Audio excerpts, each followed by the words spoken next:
एक मजे की बात बताता हूं।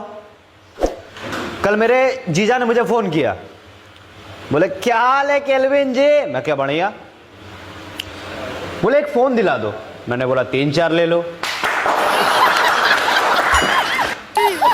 बोला उन्होंने बोला बस मैं तो बस चेक कर रहा था। मैं क्या गलत आदमी को चेक कर रहे हो।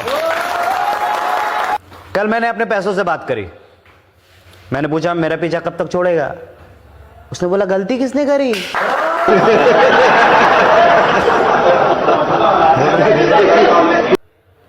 तू भी भुगतेगा, तेरा बेटा ही भुगतेगा, और तेरा बेटा का बेटा ही भुगतेगा। आज मेरे कॉलोनी में सबसे महंगी गाड़ियां मेरी है। गाड़ी नहीं बोला मैं, गाड़ियां। तो लगा मेरे मजा।